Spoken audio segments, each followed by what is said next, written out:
banyak. Kalau mendengar terus ya banyak 10 orang, 20.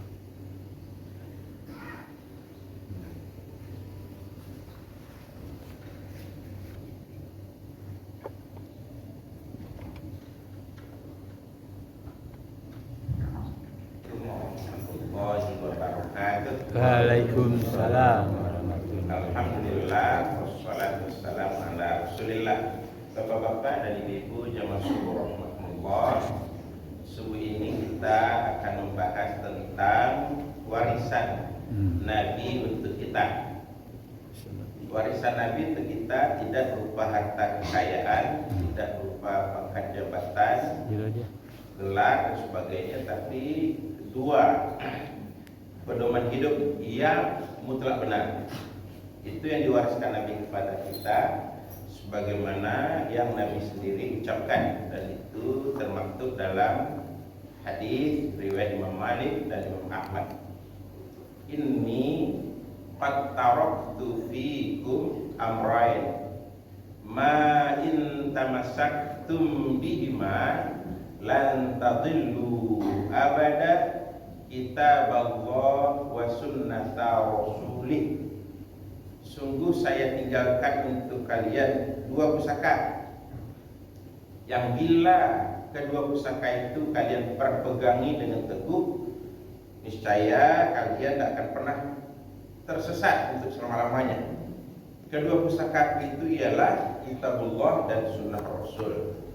Jadi supaya kita betul-betul jadi umat Nabi yang istiqomah, maka warisan yang kita terima ini wajib kita dalami untuk kita amalkan. Kalau tidak, kita bukan umat Nabi yang istiqomah. Jadi umat Nabi istiqomah yang mana mendalami kedua pusaka peninggalan Nabi lalu mengamalkannya. Kita lihat dulu kitabullah. Kitabullah itu nama lain bagi Al-Quran. Ya, Al-Quranul Karim. Semua kitab suci yang turun dari Allah kepada para nabi itu disebut kitabullah. Ya, mulai dari Taurat, Zabur, Injil, Al-Quran atau suhuf-suhuf yang diturunkan kepada para nabi. Nah, itu semua disebut dengan kitabullah. Masing-masing kitabullah itu punya nama atau nama khas masing-masing. Nah, kepada umat Islam ini nama khas kitabullahnya adalah Al-Quranul Karim, Al-Quran yang mulia. Bapak Ibu rahmatullah, kita lihat dulu kata Al-Quran itu sendiri. Al-Quran itu dalam kajian bahasa Arab itu namanya isim masdar. Kata kerjanya qara'a yaqra'u. Qara'a itu fi'lul madhi, kata kerja masa lalu. Fi'lul madhi, kata kerja masa lalu, menunjukkan perbuatan sudah selesai. Qara'a, dia seorang lelaki telah selesai membaca. Lalu yang kedua fi'lul mudhari', kata kerja masa sekarang dan masa yang akan datang. Yaqra'u, dia seorang lelaki sedang membaca atau akan membaca. Itu bahasa Arabnya yaqra'u. Qur'anan artinya terjemahnya sesuatu yang dibaca. Nah, jadi Al-Quranul Karim itu terjemahnya adalah bacaan yang mulia. Bacaan yang mulia. Al-Quranul Karim itu secara bahasa. Kenapa dinamakan bacaan mulia? Karena dibaca itu wahyu Allah, bukan buku karya manusia. Wahyu Allah subhanahu wa ta'ala yang mutlak benar, makanya dinamakan bacaan yang mulia.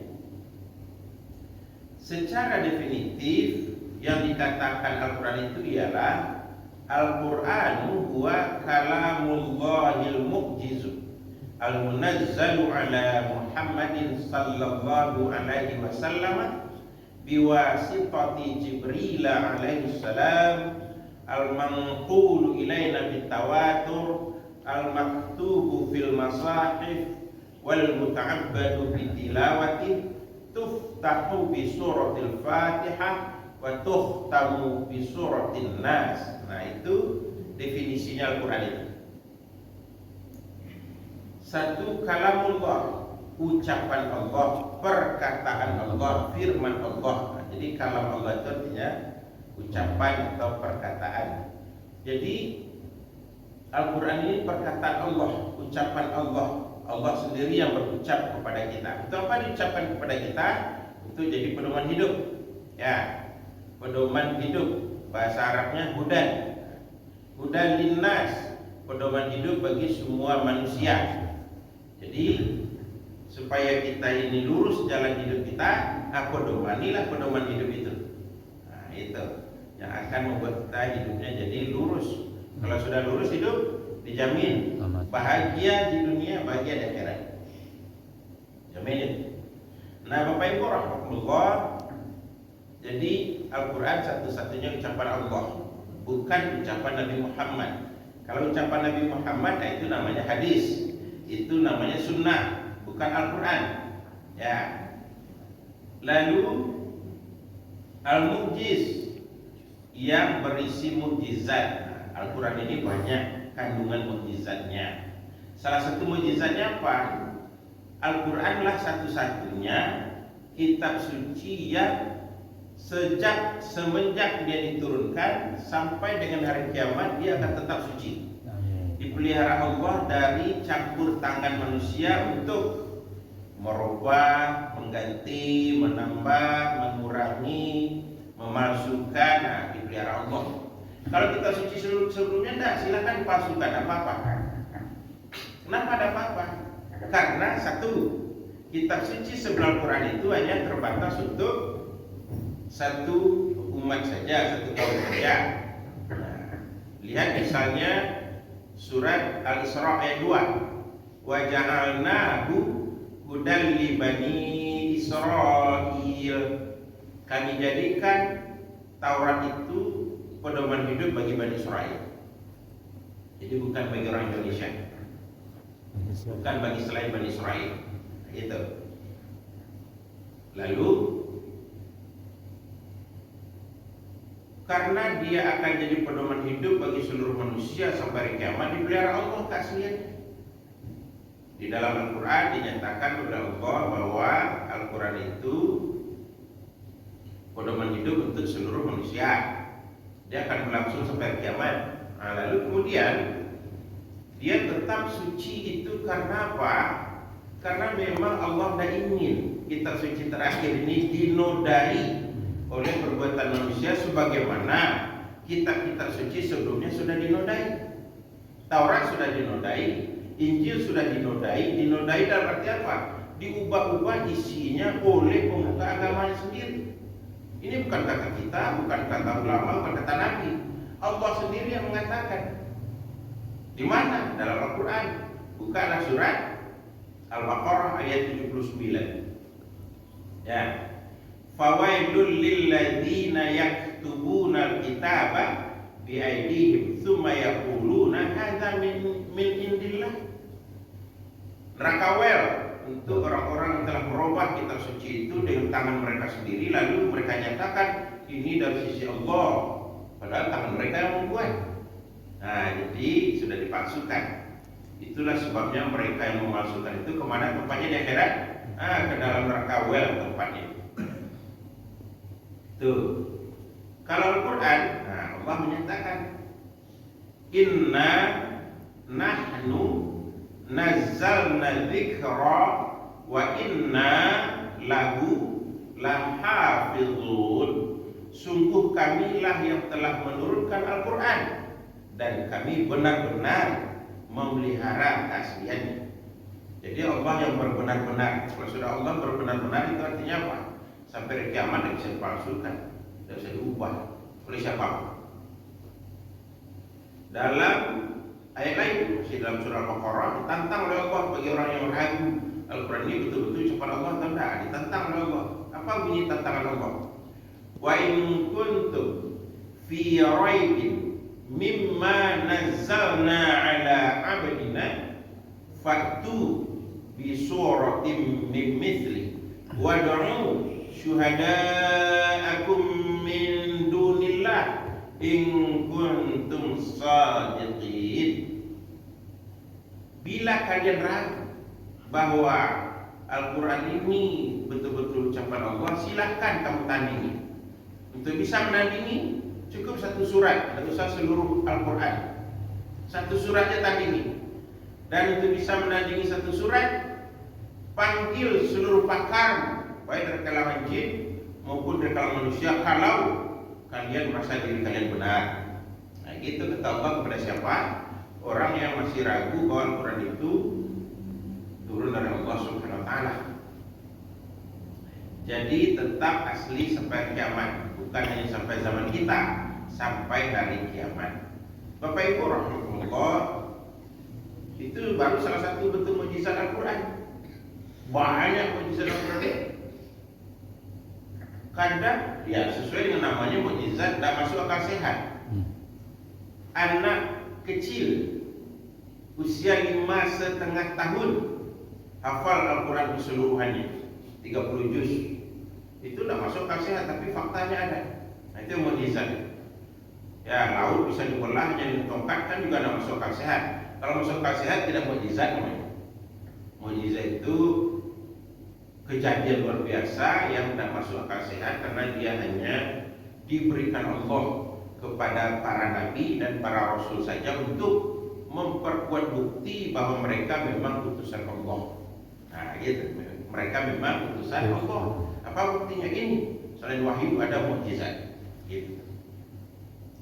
Jadi tidak ada Taurat, Zabur, Injil dihafal oleh anak usia 5,5 tahun, tidak ada. Bapak Ibu tahu, Sri Paduka Paus pun tidak hafal Injil, tidak hafal dalam bahasa apapun. Yang mau dalam bahasa Inggris, dalam bahasa Yunani, bahasa Greek itu tidak hafal. Tapi Al-Quran bahasa Arab. Anak orang Indonesia berbahasa Indonesia aja dia belum lurus, tapi bisa hafal Al-Quran 30 juz. Jangankan berbahasa Arab, bahasa Indonesia aja belum lurus dia. Bisa hafal Al-Quran 30 juz. Dan malah dia juara 3 sedunia hafal Al-Quran 30 juz. Umur 5,5 tahun. Anak Indonesia. Nah, itu fakta, itu kan kerja jin, itu enggak jin itu. Memang dia diberi oleh Allah otak yang bisa menghafal sedemikian rupa. Dan tidak hanya dia, Imam Syafi'i, semua imam mazhab itu masih kanak-kanak sudah pada hafal Al-Quran 30 juz. Ya, tapi wajar mereka orang Arab, ini anak orang Indonesia. Saya pernah bertemu 2 orang suami istri tunanetra, tetapi dari bawaan dari lahir, tetapi mereka hafal Al-Quran 30 juz. Luar biasa. Dari lahir sudah buta kedua mata mereka, suami istri di daerah Sijunjung sana. Tapi hafal Al-Quran 30 juz. Dan buktinya di rumah mereka banyak piala. Ada piala, ada piagam, ada macam-macam penghargaan yang membuktikan mereka juara 30 juz, baik untuk tingkat kecamatan, kabupaten, provinsi Sumatera Barat. Hafal 30 juz suami istri, cacat netra dari lahir. Nah, itu mukjizat Al-Quran. Itu hanya dengan belajar meraba-raba Al-Quran huruf Braille itu saja hafal Al-Quran 30 juz. Luar biasa. Buktinya Al-Quran itu satu-satunya kita suci mukjizat. Kalau kita suci lain, pembuka agamanya Sri Paduka Paus tidak hafal kitab sucinya.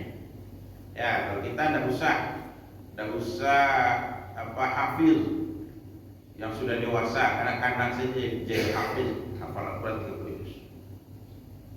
Bapak Ibu rahimahullah, berikutnya Al-Munazzalu ala Muhammadin. Al-Quran itu diturunkan kepada Nabi Muhammad, jadi bukan pada nabi-nabi yang lain. Ya, itu membuktikan bedanya dengan kitab suci yang lain. Diturunkan kepada Nabi Muhammad. Diturunkan berarti dia bukan karya Nabi Muhammad, tapi Nabi Muhammadnya penerima saja. Ya. Apalagi Al-Munazzalu ala Muhammadin sallallahu alaihi wasallam biwasitati Jibril alaihi salam, dengan perantaraan malaikat Jibril alaihi salam. Jadi tidak satu pun ayat dalam Al-Quran yang langsung Allah sampaikan kepada Nabi tanpa melalui perantaran malaikat Jibril. Tidak ada.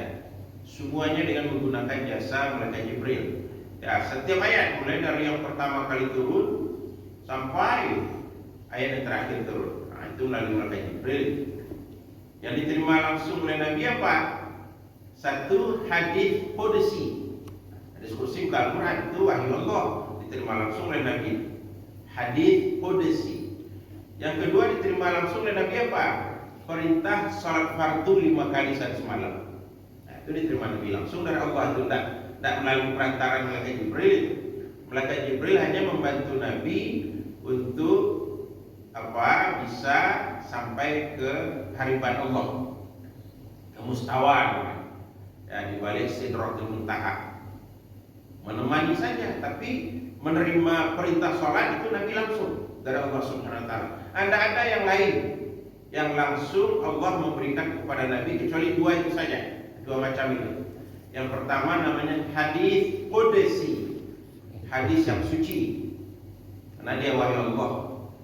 Wahyu Allah yang berada di luar Al-Quran, dia berupa hadis Nabi. Yang kedua yaitu berupa apa tadi? Perintah salat fardu yang 5 kali, yang awalnya 50 kali. Bapak Ibu rahimahullah, al-manqulu ilaina bitawatur, disampaikan kepada kita secara mutawatir. Jadi betul-betul sangat meyakinkan, otentik, jelas, konkret, tidak ada yang kita bisa ragu barang sedikit pun. La raiba fihi, tidak ada yang perlu diragukan pada Al-Quran itu. Betul-betul otentik semenjak dia turun. Kok bisa itu otentik? Karena gini, Nabi itu Bapak Ibu memilih dari Makkah dan Madinah itu sebanyak 15 orang untuk khusus jadi kutabul wahyi. Kutabul wahyi artinya para sekretaris wahyu. 15 orang.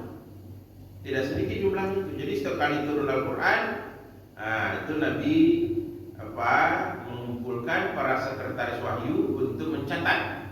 Kalian catat.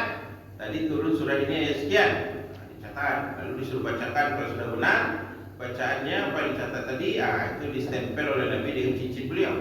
Begitu setiap kali ayat turun sampai akhirnya apa?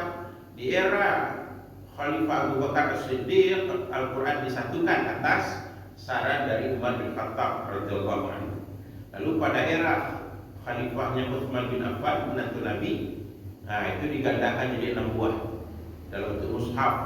Kalau di zaman Abu Bakar baru dalam bentuk kulit unta yang disamak, di situ ditulis, lalu dihimpun, diikat, disimpan di rumah Hafsah, istri Nabi, putri dari Umar bin Khattab. Lalu di era Utsman bin Affan diminta lagi untuk dijadikan pedoman dalam menggandakan Al-Quran jadi 6 buah. Satu cuma tinggal di Madinah yang dipegang oleh Khalifah Utsman. Selebihnya dikirim ke Mekah, ke Syam, ke Kufah, ke Basrah. Ya, Bapak Ibu rahimahullah. Jadi begitulah Al-Quran diturunkan kepada Nabi sallallahu alaihi wasallam secara mutawatir. Lalu apa lagi? Al-muta'abbadu bitilawati, bernilai pahala membaca. Membaca apapun tidak ada pahalanya, tapi baca Al-Quran berpahala. Wala taqulu alif lam mim harfan wahidan, walakin qulu alif harfan lam harfan wa mim harfan. Jangan kalian kira alif lam mim itu 1 huruf. Alif lam mim itu 3 huruf. 3 huruf itu. Alif 1 huruf, lam 1 huruf, mim 1 huruf. Likulli harfin minha asyru hasanat. Bagi setiap huruf itu 10 pahalanya. Jadi kalau begitu kita baca ketika kita sudah berwudu, ditutup seluruh aurat, kita baca dengan ikhlas Bismillahirrahmanirrahim. Itu jumlah hurufnya 19. Berarti kita sudah mengantongi 190 pahala. Amin. Begitu Al-Quran itu Bapak Ibu. Ya, luar biasa. Lalu apa tadi lagi? Diawali dengan surah Al-Fatihah dan diakhiri dengan surah An-Nas. Itulah di Al-Quran. Jadi Al-Quran itu Al-Fatihah surah pertama, An-Nas surah terakhir sebagai surah ke-114. Jadi walaupun Bukan Al-Fatihah yang pertama kali turun, tetapi Al-Fatihah lah yang dijadikan surat pertama. Baik, Bapak Ibu tanya jawab oleh. Itu pengantar tanya jawab pagi itu. Silakan. Antar Rasul Nio ditanya. Saya dulu tanya Bapak, kalau dulu tanya Ibu. Silakan. Dan dia bertanya bubar oleh. Ustaz. Silakan Pak. Assalamualaikum warahmatullahi wabarakatuh. Waalaikumsalam. Yang mau ditanyakan tadi ada hadis qudsi. Iya Pak. Di hadis qudsi itu ada kitabnya nak Ustaz. Dikitabkan ada seperti Al-Quran gitu. Itu aja tuh.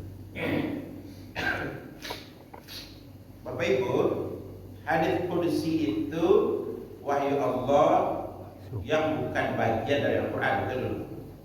Dia menjadi bagian dari hadis Nabi.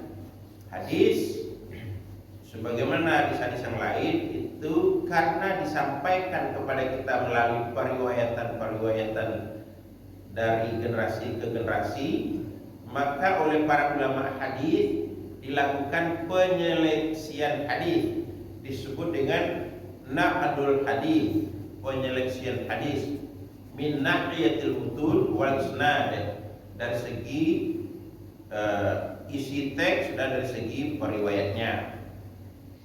Setelah dilakukan penyeleksian itu oleh ulama hadis, diketemukan ada hadis qudsi itu yang mutawatir, ada yang sahih, ada yang hasan, ada yang dhaif, bahkan ada yang maudhu, yang palsu.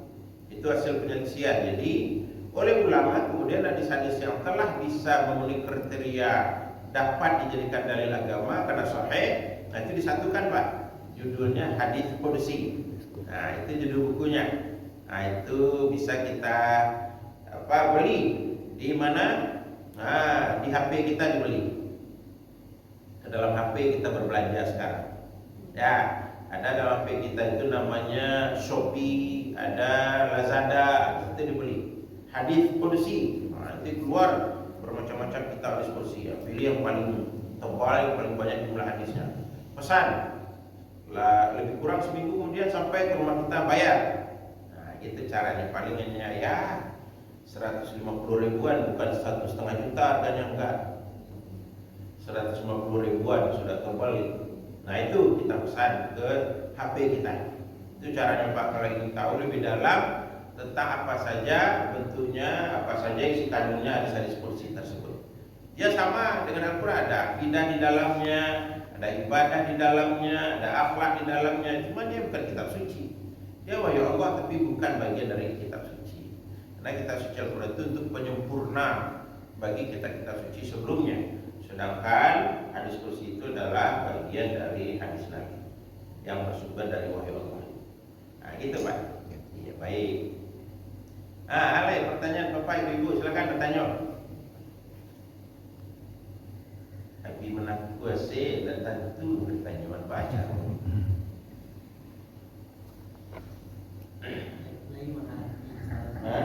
Dek lain mengerti ya. Jadi nak kita tanya lain. Mudah-mudahan dia boleh mengerti. Amin. Silakan.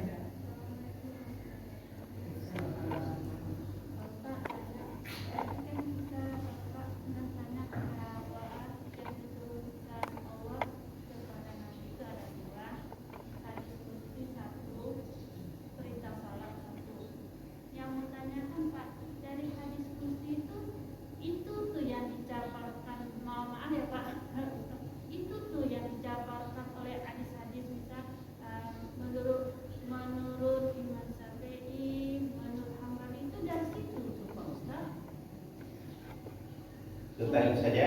Iya cuma itu aja, cuma itu aja kan dia kan menurut Hambali ini, menurut Hanafi ini, kayak itu kan ada juga khalifah kan ada salah satunya khalifah itu kan ada kalau nggak salah itu saja itu bisa khalifah menjata kan gitu kan Ustaz. Apakah dari hadis yang diwajibkan ke Nabi Muhammad itu yang dipraktekkan atau gimana itu Pak Ustaz? Jadi gini, jadi pedoman hidup kita itu tadi kan Al-Quran dan Sunnah, ya. Nah, sunnah itu ada yang dari Nabi pribadi sumbernya, ada yang dari Allah sumbernya.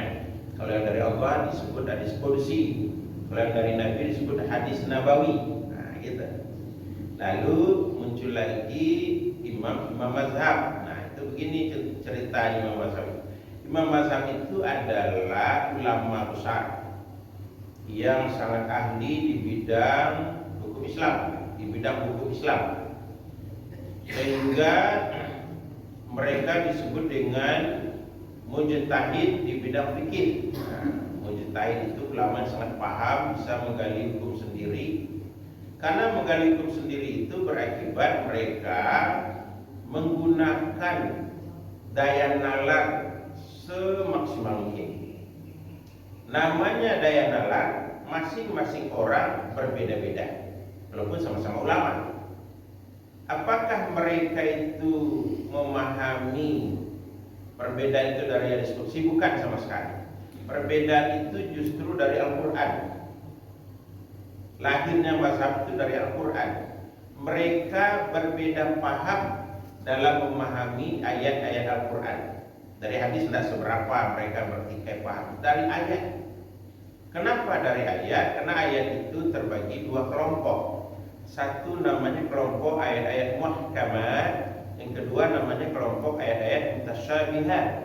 Ayat-ayat muhkamat adalah ayat-ayat yang sudah tegas, jelas dan pasti, tidak menerima lagi adanya ijtihad, pendapat-pendapat. Sedangkan ayat-ayat Al-Quran yang bersifat mutasyabihat adalah ayat-ayat yang tidak tegas menunjuk kepada sesuatu. Karena tidak tegas itulah lalu terjadi ijtihad dari para ulama yang berakibat mereka berbeda pandang tentang ayat yang sama, tunjukannya, arahnya, istidlalnya kemana ini. Nah, gitu. Mari kita ambil contoh. Dalam surat Al-Maidah ayat yang ke-6, di situ terdapat perintah untuk berwudu. Nah, perintah untuk berwudu, juga informasi tentang penyebab batalnya wudu. Salah satu di dalam ayat itu penyebab batalnya wudu adalah aula mastumun nisa, atau kamu sentuh perempuan, batal wudumu. Masalahnya menyentuh itu muhkamat atau mutasyabihat. Semua ulama sepakat itu ayat mutasyabihat, ayat yang tidak tegas, tidak jelas menyentuh itu. Ya, karena tidak jelas ulama menggunakan ijtihad masing-masing. Ijtihad mereka beda-beda hasilnya. Satu, bagi Imam Syafi'i maksud bersentuh-sentuh kalau yang kita sentuh itu lawan jenis yang selain mahram. Kalau lawan jenis yang mahram tidak batal wudu. Nah, itu pemahaman Imam Syafi'i itu. Nabi tidak ada menjelaskan bersentuh di situ apa, tidak ada. Karena tidak ada hadis lah, makanya ulama ikhtilaf, berbeda pendapat. Bagi Imam Ahmad bin Hanbal lain lagi, asal bersentuh batal wudu. Asal bersentuh dengan lawan jenis, siapapun, mau dengan ibu kandung, dengan ayah kandung, dengan suami, dengan siapa sajalah, asal bersentuh batal wudu. Nah, itu bagi Imam Ahmad bin Hanbal. Bagi Imam Malik lain lagi, bersentuh di situ baru batal wudu kalau akibatnya membangkitkan libido, bergetar, timbul syahwat, baru batal wudu. Kalau bersentuh itu tidak ada reaksi apa-apa, bagaikan bersentuh dengan meja, kan? Itu tidak batal wudu, kata Imam Malik. Lain lagi bagi Imam Abu Hanifah. Bersentuh itu kata kiasan, yang dimaksud adalah bergaul suami istri. Jadi kalau dilakukan koitus, jima, bersetubuh suami istri baru batal wudu, kata Imam Abu Hanifah. Nah, itu contohnya ayat-ayat yang mutasyabihat itu.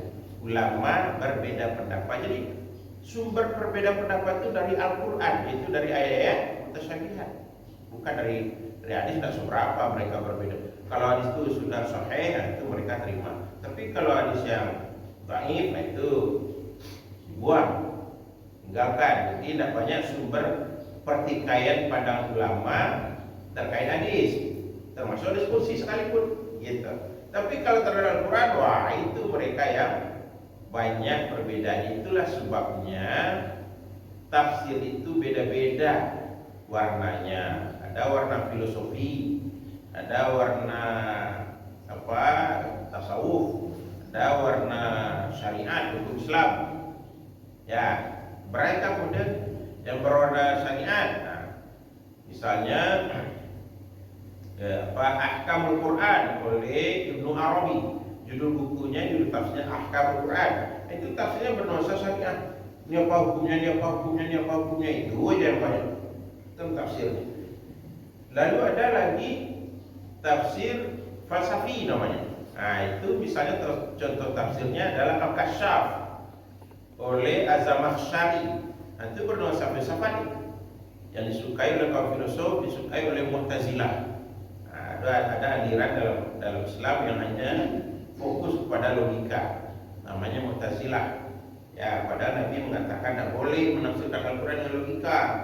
Kenapa? Karena harus berdasarkan Al-Quran sendiri, berdasarkan hadis, berdasarkan penjelasan sahabat Nabi. Gitu. Nah, Zamakhsyari menafsirkan Al-Quran dengan logika. 4 jilid itu tafsir Al-Kasyafi. Ada lagi nanti tafsir Sufi. Ya, tafsir bernuansa tasawuf itu oleh Ibnul Arabi, tapi ulama sebagian besar mengatakan itu tafsir yang sesat karena terlalu mengada-ada. Gitu. Jadi begitulah bahwa penyebab terjadinya perbedaan pandangan dalam ulama dari ayat-ayat mutasyabihat dalam Al-Quran, bukan dari ayat-ayat muhkamat. Kalau ayat muhkamat semua tidak ada yang berani berbeda pendapat. Nah, jadi ayat mutasyabihat itu oleh Nabi tidak ada pula penjelasan. Ya, dari hadis misalnya itu dipatuhi saja, walaupun tidak jelas kenapa.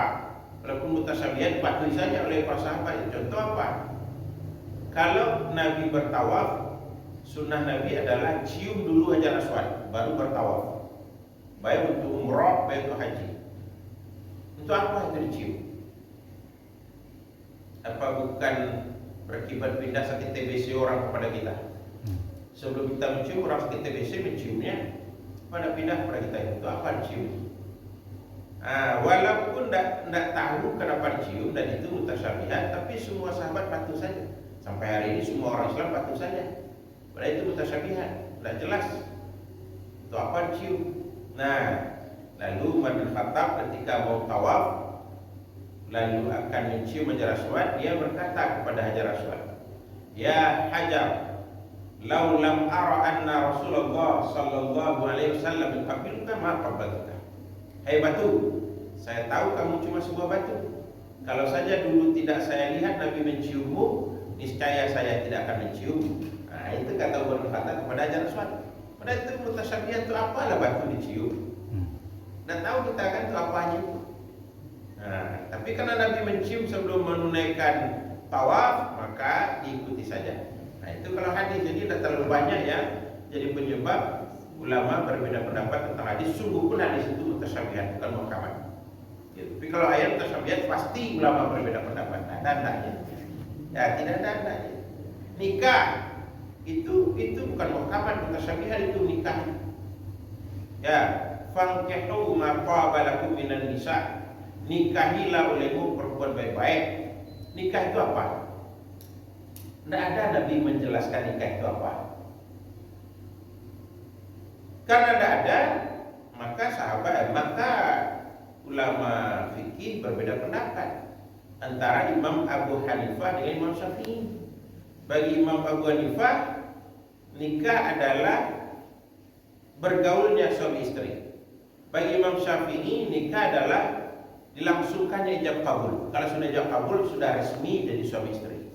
Bagi Abu Hanifah enggak, baru resmi jadi suami istri setelah nanti mereka bergaul sebagai suami istri. Nah, itu bagi Abu Hanifah. Akibatnya apa? Perbedaan itu berdampak kepada kewarisan. Bila dua orang anak manusia sudah diijab kabulkan, maka wafat salah satu, mereka belum bergaul, mewarisi tidak yang hidup dari yang wafat? Belum bergaul, ijab kabul sudah. Bagi Imam Syafi'i, Karena nikah itu artinya ijab kabul, ya sudah mewarisi. Walaupun belum bergaul, tapi bagi Imam Abu Hanifah belum mewarisi, karena mereka belum resmi sebagai suami istri yang ditandai dengan bergaulnya suami istri. Nah, begitu itu anunya perbedaan.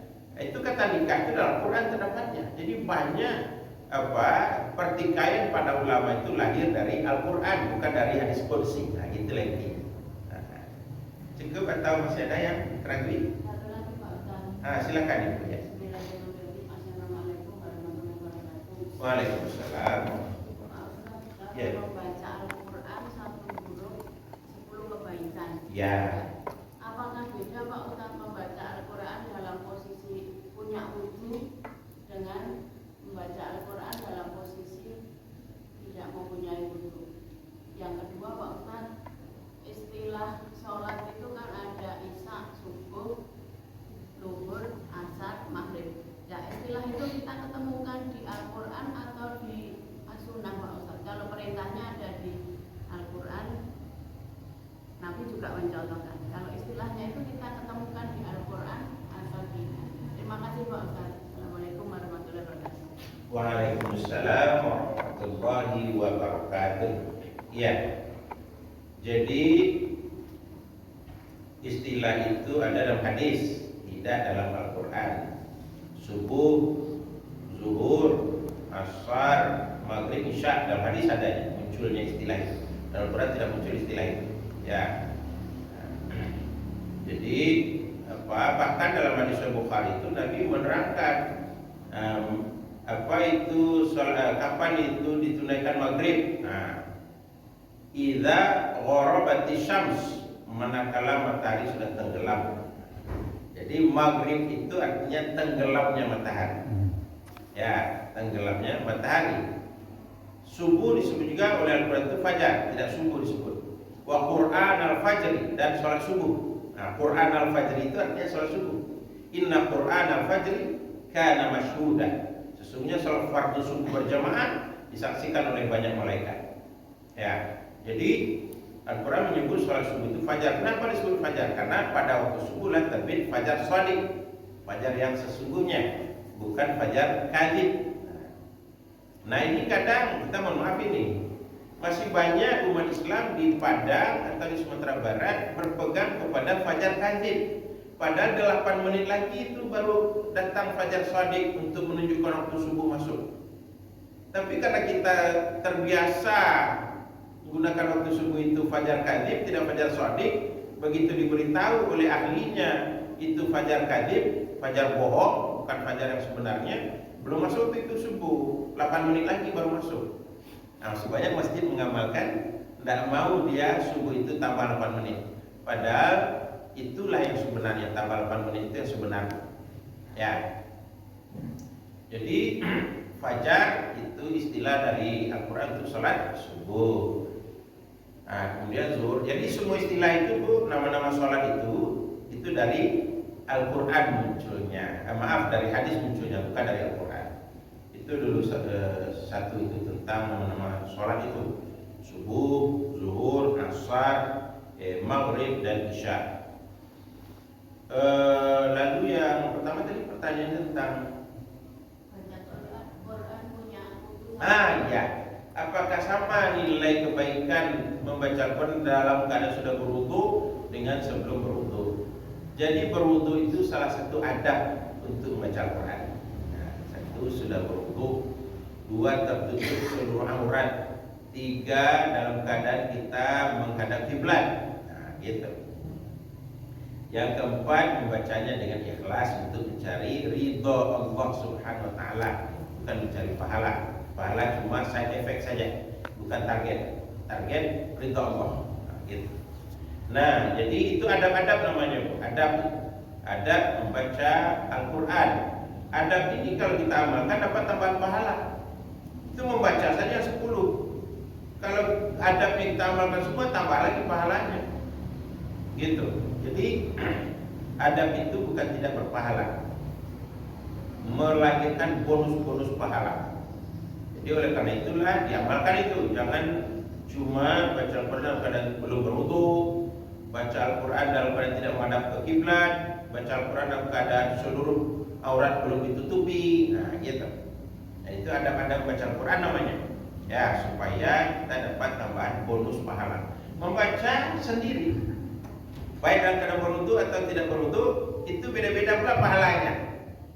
Nah, beda-beda, ada selalu 10 untuk satu huruf. Ada yang dapat 10, ada 7,5, ada 5, ada 2,5. Yang 2,5 itu yang dinilai kerajinannya, kesediaannya baca Al-Quran, dapat pahala 2,5. Dia membacanya enggak benar sama sekali, salah menurut ilmu tajwid. Nah, lalu yang 5, nah itu masih ada banyak salahnya. Kalau 7,5 sudah sedikit salahnya. Nah, misalnya dia idgham, tidak idgham gitu. Dan tahu dia apa itu idgham bil gunnah, apa itu idgham bila gunnah. Dan bisa dia membedakan di mana waqaf, di mana tidak. Ya, nah itu masih salah dia. Ya, tapi kalau ilmu tajwid yang lain dia sudah benar. Contohnya mad dengan qasar dia sudah benar itu. Tasdid sudah mengerti dia. Nah, itu 7,5 nilainya. Tapi kalau seluruhnya benar, tajwidnya 10 pahala itu satu huruf. Nah, itu anunya perbedaan pahala membaca Al-Quran bagi orang yang terbata-bata dengan orang yang lancar. Orang yang lancar itu tadi 2 pula modelnya. Ada 10, ada 7,5. Yang 10 itu benar seluruh bacanya. Yang 7,5, nah itu masih ada yang salah-salah. Baik tadi apa? Idghamnya, baik waqaf ibtida'nya. Kalau yang 10 itu yang qari. Kalau qari dia sudah mengerti betul ilmu tajwid. Nah, itulah Bu. Iya. Ada lagi pertanyaan Bapak Ibu, silakan bila ada. Lu dari Tuan Amlian. Nggak mulai. Yalah, kalau memang sudah dirasa cukup, itulah pertemuan kita subuh ini. Insyaallah sebulan lagi dapat kita lanjutkan pula. Banyak maaf. Wassalamualaikum warahmatullahi wabarakatuh. Waalaikumsalam warahmatullahi wabarakatuh. Itulah tadi ceramah Ustaz. Terima kasih ya Bu. Free. Syuruh itu sholat duha di awal waktu duha. Ditunda lah agak 20 menit. Nah, baru mulai terus syuruhnya. Ya, nah itu adalah sholat ba'dal maghrib hatta tatlu'u asy-syams. Dan boleh sholat apapun sudah sampai matahari terbit dulu. Nah, terbit dulu itu yang terbaik kapan? Ketika mulai naik sepenggalan, yaitu ketika anak unta disantai di pasir. Karena sudah mulai cerah kulitnya pasir. Itu orang yang terbaik ini sudah 9. Kalau waktu awalnya itu suruh itu. Ya Pak, assalamualaikum. Azhar. Dan dia mesti. Dan dia belakang dari. Piti awak, mana piti awak salah. Piti awak, ya tak piti awak. Piti awak, piti awak. Ya, mari. Dan di rumah. Apa tu? Apa tu? Jadi.